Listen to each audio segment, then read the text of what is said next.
Hey guys, what's up? Welcome back to this channel. In today's video, I'm going to show you how to solve 500 internal server error in WordPress. What is 500 internal server error? This error is similar to a patient looking for treatment without specifying the particular location to a doctor.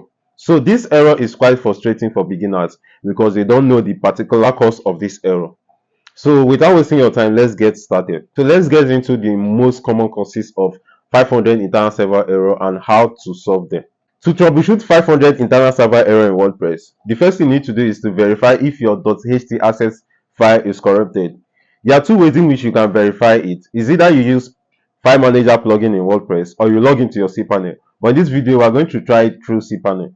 So when you log into your cPanel, you search for File Manager. After searching for File Manager, you click on Settings by the top of the right to enable Show Hidden Files. Then you have to decide which folder your WordPress website is installed. If it's installed in your primary domain, then you have to go to public_html. But if you install it on an add-on domain or subdomain, then you have to locate that domain you installed it on. Then you can see your .ht access file. There's a two-way to change or rewrite this .ht access file. You can either rename it, but it's going to it's going to show error establishing connection on your WordPress site. The best way is to edit it, then replace it with this default codes for .ht access file. So it starts with begin with WordPress, hashtag begin with WordPress, and hashtag end with WordPress. So after doing this, you have to click save changes. Then you go back to your WordPress admin site and check if that error is still showing.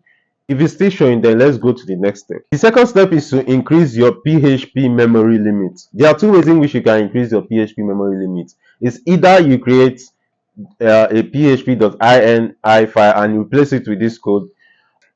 So you have to increase it to something like 60 MB, 60 megabytes. Then you click save changes and check if the error is still showing on your WordPress site. But if the error is still showing from the previous step, then you have to try this one also.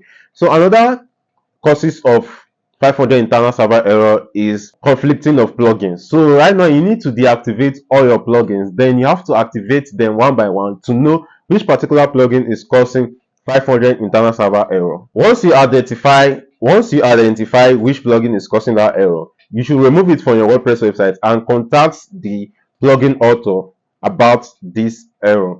The last step is to contact your hosting provider. It is best to seek assistance from your hosting provider. If you purchase hosting from Harmon Web, you will have access to their customer support 24/7. You can also contact them on Facebook, WhatsApp, or you create a support ticket or send them email. We hope the information in this video helped you resolve 500 internal server error in WordPress. If you like this video, then please subscribe to our YouTube channel for more WordPress video tutorials, and also you can contact us on our social media pages.